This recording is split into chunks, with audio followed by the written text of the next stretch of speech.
Beautiful Anonymous changes each week. It defies genres and expectations. For example, our most recent episode, I talked to a woman who survived a murder attempt by her own son. But just the week before that, we just talked the whole time about Star Trek. We've had other recent episodes about sexting in languages that are not your first language, or what it's like to get weight loss surgery. It's unpredictable, it's real, it's honest, it's raw. Get Beautiful Anonymous wherever you listen to podcasts.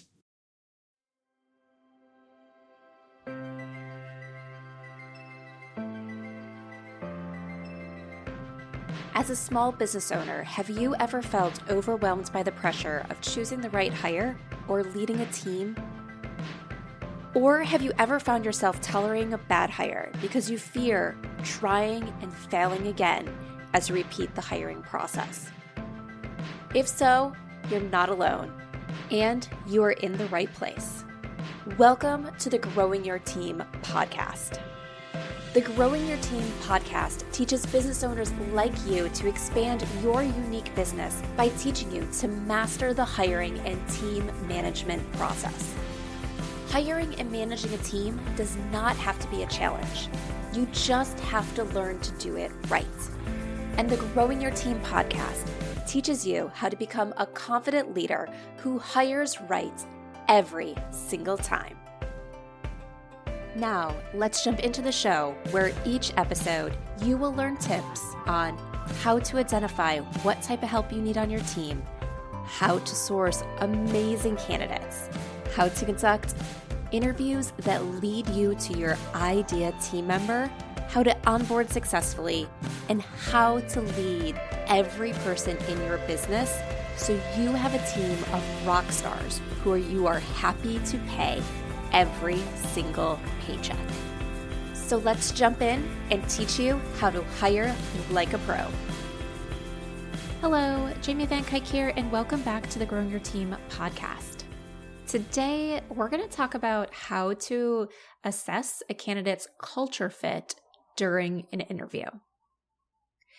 An interview is such an important time of the hiring process to really identify if someone is the right fit for you. We're not just identifying, are they good at what they say they're good at, but also, are they the right person for you to hire? Because your list of job responsibilities for your new hire could be the exact same list of job responsibilities for the company right next door. But the person who's going to be most successful for them and the person who's going to be most successful for you might or might not be the same person. So you really want to find out who is right for you. And a part of that is identifying, are they right for your culture? About a month back, episode 238, I believe it was, with Melanie Bowman, we talked a lot about this, but I feel like this is such an important topic. I really wanted to break it down again so we don't forget and we do the right things. When it comes to hiring for your culture, the first thing you need to do is understand who you are as an organization. This a lot of times ties back to the values our organization has.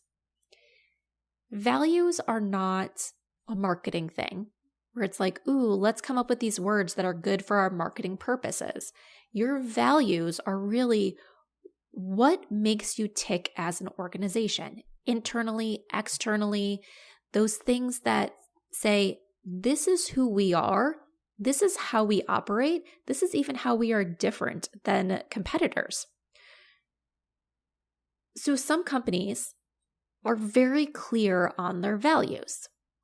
Other companies aren't. The thing I've noticed with companies who cannot say their values out loud when I ask them, or they'll say, oh, well, I went through that with a marketing person. Let me pull out that paper. You still have a lot of values. You still have things that are operating at your core that are who you are. You just haven't taken the time yet to put it into words.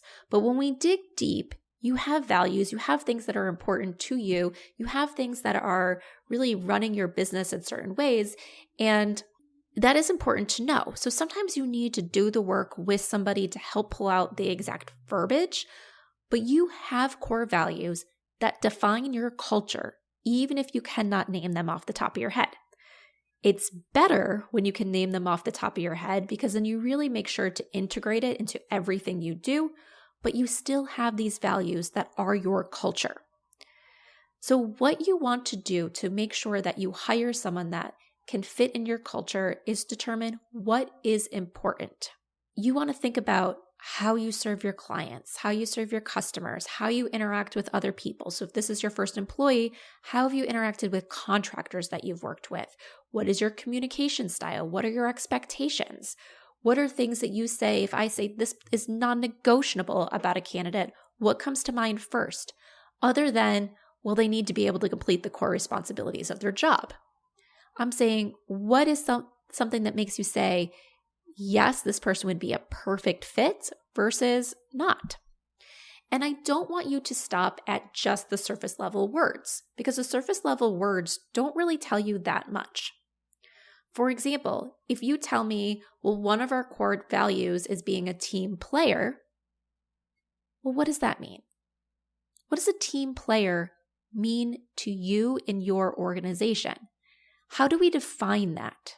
That definition of that word is your core value, or at least one of the things of your culture that is important to know as you're going to hire. So if a team player to you is someone who is going to jump in and help other people by taking on assignments outside of their job responsibility, well, we want people who are willing to do that, who have demonstrated that they are willing to do that.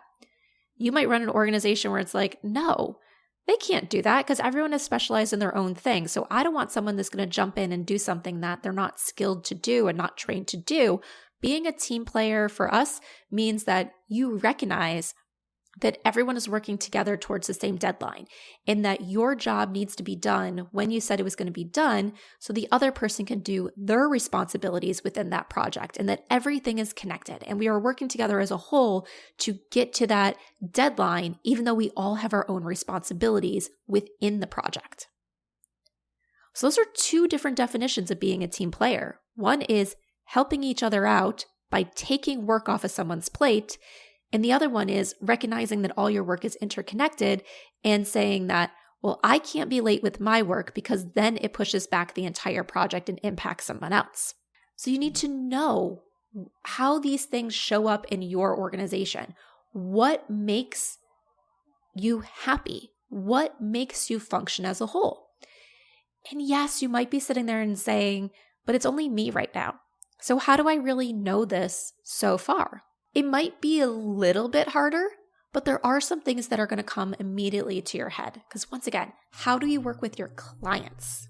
How do you work with others? Even if it's your first employee, you have probably worked with others, whether it's contractors and freelancers within this business, whether it is actually clients that you need to be getting something from in order for you to be able to do your job, or going back to the previous roles you had before starting your own business, how you worked with other people. What is your communication style? What frustrates you? What excites you? What makes you say that was an excellent interaction with someone versus that interaction drove me up the wall? Those things there are going to help you build your culture. And the one thing about it, and this is why it's okay, I think sometimes when you're really, really small, not to have your written values, is that some of that culture is going to change and morph and adjust as you get people on your team. So your way of doing things is going to mesh with this other person's way of doing things that is very similar. So you guys work very well together. So you're like a well-oiled machine. But now that there's two of you, there's another layer to your culture that wasn't there before. So then what does that culture look like now that there's two of you and then three of you? And the more people you add, as we're still really, really small, so it's not going to continue morphing and changing at the same level as we continue growing. But when you go from that 1 to 2 to 3, possibly up to 5 people, there's going to be tweaks that are going to happen at that culture. There's going to be people that come in and then you're going to say, well, I thought that's what I wanted, but I realized that doesn't actually work with our organization. And as you learn, you're really going to better define what your values are as you have more people on your team. There is a difference between wanting someone to create process or wanting someone to just follow the process that was created, and a difference between you want to be in charge yourself of creating and changing processes, but you want someone to bring ideas to the table. So those are all different things. And sometimes we learn who we are and how we work well best with others as we keep working with others. So if you don't feel like you know everything about your culture right now, just remember your culture starts with you, and that morphs as you continue to change and you continue to bring people on and you see how you work together and how you interact when it comes to doing things for your clients and what really matters internally. So that way, when you go to hire that next person, it says, okay, now here is how we define excellent communication. Here is how we define being a source of knowledge. Here is how we define whatever it is.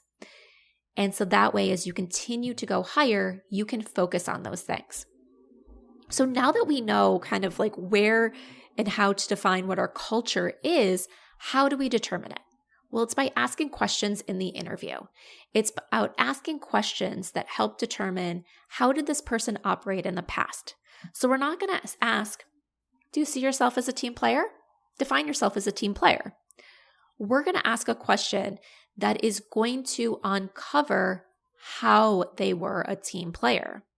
It could be something along the lines of, tell me about a project you worked on with other people that was really successful.